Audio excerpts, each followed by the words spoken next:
சீனு மாயா சீரியலேருந்து சூப்பரான ப்ரோமோ வந்திருக்கு. நம்ம அதை பற்றி தான் அந்த வீடியோக்குள்ளே நம்ம பார்க்க போகிறோம். வாங்க நம்ம வீடியோக்குள்ளே போகலாம். மாயாவை தான் காட்டுறாங்க. மாயா வந்து பார்த்தோம்னா அவங்க பத்மாவுக்கு சத்தியம் பண்ணி கொடுக்குறாங்க. இங்கே பாருங்கத்த, நீங்கள் என்னை மருமகளாக ஏற்றுக்கிற வரைக்கும் நானும் சீனுவும் வந்து ஒன்று சேர்ந்து நாங்கள் வாழ போகிறது கிடையாது. இது போருமா, இப்போ மாதிரி நீங்கள் சாப்பிட வரீங்களான்னு சொல்லி கேட்கவும் உடனே வந்து பத்மா வந்து சொல்கிறாங்க, இங்கே பாரு, நீ இந்த மாதிரிக்கு சொன்னதுனால நான் உன்னை மருமகளாக ஏற்றுப்பேன்னு அர்த்தம் கிடையாது. நீ எப்போவுமே என் மனசில் மருமகளாக நீ இடம் பிடிக்கவே முடியாது அப்படின்னு சொல்லவும் அப்போ உடனே மாயா சொல்கிறாங்க மனசுக்குள்ளுக்கு, இங்கே பாருங்கத்த, கண்டிப்பாக வந்து என்ன நீங்கள் ஒரு நாள் இல்லாட்ட ஒரு நாள் என்னை மருமகளாக நீங்கள் ஏற்றுக்க தான் போகிறீங்க. அதை கண்டிப்பாக நான் வந்து செஞ்சு காட்டும் அப்படின்னு சொல்லவும், ஆனால் அது வரைக்கும் வந்து உங்களுடைய ஆசீர்வாதம் இல்லாமல் நானும் சீனுவும் வந்து கண்டிப்பாக வந்து நாங்கள் சேர்ந்து வாழ போகிறது கிடையாது அப்படின்னு சொல்லிட்டு இருக்கிறாங்க. அடுத்ததான் வந்து அவங்கள சமாதானப்படுத்தி சாப்பிட்றதுக்காக அழைச்சிட்டு வருவோம். அப்போ வந்து பார்த்தோம்னா ரகுராம தான் காட்டுறாங்க. அப்போ ரகுராமிட்ட வந்து ஒருத்தவங்க சொல்லிட்டு இருக்கிறாங்க, இந்த மாதிரிக்கு உங்கள் மேலே ஒரு புகார் வந்திருக்குயா, அதனால நீங்கள் வந்து ஊர் பஞ்சாயத்துக்கு நீங்கள் வந்தாகணும் அப்படின்னு சொல்லவும், என்னது ஏன் மேலே புகார் அப்படின்னு சொல்லி கேட்டுட்டு இருக்கவும், ஆமாம் உங்கள் மேலே தான் புகார் கொடுத்துருக்குறாங்க. யார் அப்படின்னு சொல்லி கேட்கும்போது புவனேஸ்வரி தான் அப்படிங்கிறாங்க. இதை கேட்டதுமே சிவா வந்து சொல்லிட்டு இருக்கிறாங்க, இந்த புவனேஸ்வரிக்கு வேற வேலையே கிடையாது, நம்ம குடும்பத்தை வந்து இப்படி வளைச்சு இந்த மாதிரிக்கு வந்து பழி வாங்கிட்டு இருக்காளே, இதனால அவளுக்கு என்னதான் கிடைக்க போதோ தெரியல, அவளை சும்மா விடக்கூடாது அப்படிங்கும்போது இப்போ ரகுராம் வந்து சிவாவை தடுக்கிறாங்க. சிவா, நீ கொஞ்சம் அமைதியாரு, அங்கே என்னதான் நடக்குதுன்னு பார்க்கலாம் அப்படிங்கும்போது அப்போ ஜானையும் கோவத்தோடு திட்ட ஆரம்பிச்சிருந்தாங்க. இந்த புவனேஸ்வரிக்கு நம்ம என்னதான் துரோகம் பண்ணணும், எதுக்காக நம்மளை இந்த மாதிரிக்கு வந்து தொல்லை கொடுத்துட்டு இருக்காளோ தெரியல, உங்கள் மேலே போய் புகார் கொடுத்துருக்காள் அப்படிங்கும்போது, எங்க பாரு, யாராக இருந்தாலும் சரி தான் பஞ்சாயத்துக்கு நம்ம கட்டுப்பட்டு தான் ஆகணும், அதனால வாங்க அப்படின்னு சொல்லிட்டு போகவும், அடுத்ததாக பார்த்தோம்னா ஊர் பஞ்சாயத்தில் ரகுராம் மேலேயே புகார் வந்திருக்கனால ரகுராம் வந்து பஞ்சாயத்து தலைவராக இருக்கக்கூடாது அப்படின்னு சொல்லவும், அப்போ உடனே ஊர்க்காரங்க இன்னொருத்தவங்க சொல்கிறாங்க, அதுதான் வந்து ரகுராம் ஐயாவோட தம்பி சிவா இருக்காருல, அவரே இந்த தலைவர் பதவியில் ஏற்கனவே இருந்து அவர் தீர்ப்பு சொல்லியிருக்கதானே செய்தார், அதனால அவரே இருக்கட்டும் அப்படின்னு சொல்லவும், அப்போ சிவா வந்து தயங்குறாங்க. இங்கே பாருங்க, எங்கள் அண்ணன் மேலே எந்த தப்புமே கிடையாது, அப்படி இருக்கும்போது என்ன போய் எங்கள் அண்ணனுக்கு வந்து தண்டனை கொடுக்கறதுக்காக தீர்ப்பு சொல்கிறதுக்காகவும் இப்படி இருக்கிறீங்களே, அது விசாரிக்க கூட நான் மாட்டேன் அப்படிங்கும்போது அப்போ ரகுராம் வந்து சொல்கிறாங்க, அங்கே பாரு சிவா, ஃபஸ்ட்டு என்னன்னு கேட்கலாம், அதனால வந்து நீ அந்த சேர்ல போய் நீ உட்கார் அப்படிங்கும்போது, என்னன்னா சொல்லிட்டு இருக்கிறீங்க, உங்க மேல புகார் கொடுத்துருக்குறாங்க, உங்களை விசாரிக்க சொல்லி என்ன அந்த சேர்ல உட்கார சொல்றாங்க, இதெல்லாம் வந்து எனக்கு சரிப்பட்டு வரல அப்படின்னு சொல்லும் போது அப்போ வந்து ரகுராம் வந்து சொல்றாங்க, அங்க பாரு சிவா, அதெல்லாம் மாட்டேன்னு சொல்லக்கூடாது, நீ உட்காரு, நம்ம வந்து இந்த ஊர் பஞ்சாயத்தையும் சரி இந்த ஊர்க்காரங்களே நம்ம மதிச்சாகணும், அதனால அந்த சேர்ல போய் உட்கார் அப்படின்னு சொல்லவும் உடனே வந்து சிவாவும் வந்து அவங்க எரிச்சலோட தான் அங்கே போய் உட்காருதாங்க. அடுத்தது வந்து என்ன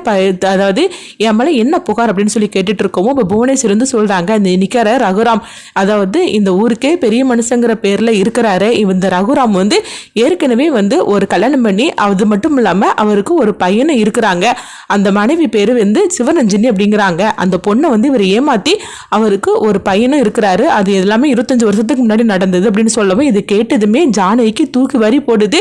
என்ன வளரிட்டு இருக்கிற, இங்க பாரு, பஞ்சாயத்துன்னு சொல்லி தான் நான் வந்து மதிப்பளிச்சுட்டு இருக்கிறேன், இல்லைன்னா வச்சுக்கேன் உன்னை சும்மா விட மாட்டேன்னு, இந்த மாதிரிக்கு என் புருஷன் மேலே பழிய போட்டதுக்கு அப்படிங்கவோ நான் ஒன்றும் உன் புருஷன் மேலே வேணும்னு பண்ணல, இது உண்மையிலே நடந்த கதை அப்படின்னு சொல்லும் போது, அது மட்டும் இல்லாமல் அந்த பையன் இப்போ வந்து நிற்கிறான் அப்படிங்கிறாங்க. இது கேட்டதுமே வந்து ஜானகிக்கு வந்ததே கோவம். உடனே மாயா வந்து சொல்லிட்டு இருக்கிறாங்க, இது என்னது இப்படி அநியாயமாக வந்து புவனேஸ்வரி வந்து நம்ம பெரியப்பா மேலே இந்த மாதிரிக்கு வந்து பழைய சுமத்திட்டு இருக்கிற அப்படிங்கும் போது இவளை விட்டு வைக்கக்கூடாது அப்படின்னு சொல்லிட்டு இருக்கவும் உடனே வந்து பார்த்தோம்னா அவங்க ரகுராம் கிட்ட வந்து ஜானகி வந்து சொல்லிட்டு இருக்கிறாங்க, பார்த்தீங்களாங்க, இவளை சும்மா விடக்கூடாது அப்படிங்கும் போது இப்போ ரகுராம் வந்து எதுவுமே பேசாமல் அமைதியாக இருக்கிறாங்க. அப்போ உடனே புவனேஸ்வரி வந்து சொல்கிறாங்க, ஏற்கனவே வந்து ரகுராமுக்கும் சிவரஞ்சனிக்கும் வந்து 25 வருஷம் முன்னாடியே வந்து தொடர்பு இருக்குது, அந்த பையன் இப்போ வந்திருக்கிறா அப்படின்னு சொல்லவும் உடனே பார்த்தோம்னா அவங்க ராகுவை கூப்பிடவும் ராகவும் வராங்க, இவன் தான் வந்து ரகுராமோட பையன் அப்படின்னு சொல்லவும் இது கேட்டதுமே ஜானகி அப்படியே துடிச்சு போயிருந்தாங்க, நீ என்ன வளரிட்டு இருக்கிற, என் புருஷனை பற்றி உனக்கு என்ன தெரியும், எங்க பாரு, பச்சை குழந்தைகிட்ட விட என் புருஷனை பற்றி சொன்னா இந்த மாதிரி விஷயத்துல நம்பாது, நீ என்னன்னா வந்து என் புருஷன் மேலே இந்த மாதிரிக்கு அபாண்டமா பழைய சுமத்திட்டு இருக்கிறியா, இது வரைக்கும் என் குடும்பத்தார் மேலேயே எவ்வளவோ வந்து நீ தொல்லை கொடுத்துருக்கிற, ஆனா நீ இப்போ கொடுத்துருக்கிற பாரு இந்த பிரச்சனை, இதை நான் கொஞ்சம் கூட நான் ஒத்துக்கவே மாட்டேன், இது பஞ்சாயத்துனால தான் நான் அமைதியாக இருக்கிறேன், என் பொறுமைக்கு ஒரு எல்லை உண்டு, இல்லைன்னா நீ இந்த மாதிரிக்கு என் புருஷன் மேலே பழைய சுமத்துனதுக்கு உன்னை சும்மா விட மாட்டேன் அப்படின்னு சொல்லிட்டு இருக்கவும் அப்போ ஊர்க்காரங்க வந்து சொல்லிட்டு இருக்கிறாங்க, அங்கே பாருங்க ஜானகியம்மா, ரகுராம் ஐயா பற்றி எங்களுக்கும் நல்லாவே தெரியும், ஆனால் இந்த புவனேஸ்வரி இந்த மாதிரிக்கு வந்து ஒரு பழியை வந்து ரகுராம் ஐயா மேலே போட்டிருக்கிறா அப்படின்னு சொல்லவும், அது மட்டும் இல்லாமல் இப்போ அந்த பையனை நம்ம கூப்பிடலாம் அப்படின்னு சொல்லிட்டு அவங்கள கூப்பிடும் போது உடனே பார்த்தோம்னா அவங்க தன்னுடைய அப்பான்னு சொல்லிட்டு ரகுராம் ரகுராமையும் அவங்க அம்மான்னு சொல்லிட்டு ஒருத்தங்க 2 பேரும் ஜோடியாக இருக்கிறாங்க. அந்த ஃபோட்டோவை அவங்க காட்டுறாங்க. இதை பார்த்ததுமே பஞ்சாயத்தில் உள்ளவங்களும் எல்லாருமே அதிர்ச்சி அடைகிறாங்க. இப்போ வந்து ஜானகி சொல்கிறாங்க, இந்த மாதிரிக்கு ஃபோட்டோ எத்தனை நாள் எடுக்கலாம், அதுக்காக வந்து என் புருஷன் மேலே நான் சந்தேகப்பட்டுருவேனா என்ன? கண்டிப்பாக மாட்டேன். இந்த புவனேஸ்வரி வந்து ஏதோ தில்லுமுள்ளு பண்ணி இந்த மாதிரிலாம் பண்ணிட்டு இருக்கிறா அப்படிங்கும்போது உடனே வந்து ஊர்க்காரங்களும் சொல்லிட்டு இருக்கிறாங்க, அங்கே பாருங்க புவனேஸ்வரி, உங்களுக்கு ஏற்கனவே ரகுராம் ஐயா மேலே பிடிக்காது, அவங்க மேலே வந்து நீங்கள் எவ்வளோ தொல்லை கொடுத்துருக்கீங்கன்னு எங்களுக்கு தெரியும். அதனால இந்த மாதிரிக்கு ஒரு பிரச்சனையை வந்து நீங்கள் ரகுராம் ஐயாவில் போட்டது எவ்வளோ பெரிய தப்பு தெரியுமா அப்படின்னு சொல்லிட்டு இருக்கும் போது இப்போ சிவாவும் சொல்கிறாங்க, அங்கே பாரு, எங்கள் அண்ணன் மேலே இந்த மாதிரிக்கு நீ தப்பான ஒரு விஷயத்தை நீ வந்து பழிய தூக்கி போட்டுட்டு இருக்கிறியா, உன்னை சும்மா விட மாட்டேன் அப்படிங்கும்போது சும்மா எல்லாரும் வந்து என்னையே பேசிட்டு இருக்காதீங்க, இந்த பையனை பார்த்தீங்களா, அதாவது இவன் தான் தன்னுடைய அப்பான்னு சொல்லிட்டு ரகுராம்னு சொல்லிட்டு வந்திருக்கிறான், அப்படிங்கும்போது உங்களுக்கு அப்படி சந்தேகமாக இருந்தால் டிஎன்ஏ டெஸ்ட் எடுத்து பார்த்துடலாம் அப்படின்னு சொல்லவும் இதை கேட்டதுமே வந்து அவங்க ஊர்க்காரங்க எல்லாருமே அப்படியே புவனேஸ்வரியை பார்க்குறாங்க. அப்படி நான் பொய் சொல்கிறதா இருந்தால் நீங்கள் எனக்கு என்னன்னாலும் தண்டனை கொடுங்க, நான் வந்து ஏற்றுக்கிறது அப்படின்னு சொல்லவும் இது கேட்டதுமே ஊர்க்காரங்க சொல்கிறாங்க, ஆமாம் அவங்க சொல்கிறதுலேயும் உண்மை இருக்க தான் செய்யுது, ரகுராமையாவுக்கும் அந்த பையனுக்கும் வந்து டிஎன்ஏ டெஸ்ட் எடுத்து பார்த்துட்டா உண்மை அப்போ ஏன்னு தெரிஞ்சிரும்ல அப்படின்னு சொல்லவும் இது கேட்டதுமே வந்து மாயா உடனே அதிர்ச்சி அடைகிறாங்க.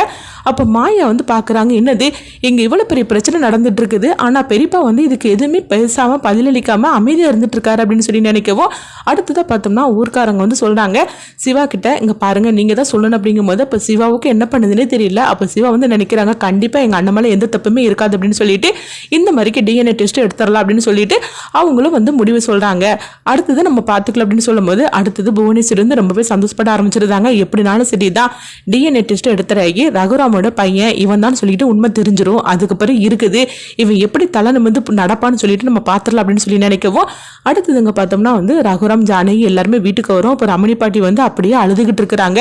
ஏன் தான் இந்த புவனேஸ்வரி இந்த மாதிரிக்கு வந்து என் குடும்பத்தை அசிங்கப்படுத்துறதுக்காக இருக்காளோ தெரியல அப்படின்னு சொல்லிட்டு அப்போ வந்து பார்த்தோம்னா ரகுராம் வந்து எதுவுமே பேசாம அமைதியாக நின்றுட்டு இருக்கவும் இப்போ மாயா வந்து ரகுராமையே வந்து பார்த்துட்டு இருக்கிறாங்க, என்னது இங்கே இவ்வளோ பெரிய பிரச்சனை நடந்துட்டு இருக்குது, ஆனால் பெரியப்பா எதுவுமே பேசாமல் அமைதியாக இருக்கிறாங்களே, என்ன நடக்குன்னு தெரியலையே, நம்ம வந்து பெரியப்பா கிட்ட இந்த விஷயத்தை பற்றி கேட்கலாம் அப்படின்னு சொல்லிட்டு அவங்க மாயா வந்து பார்த்தோம்னா ரகுராம் கிட்ட இந்த விஷயத்தை பற்றி பேசுறதுக்காக போகிறாங்க.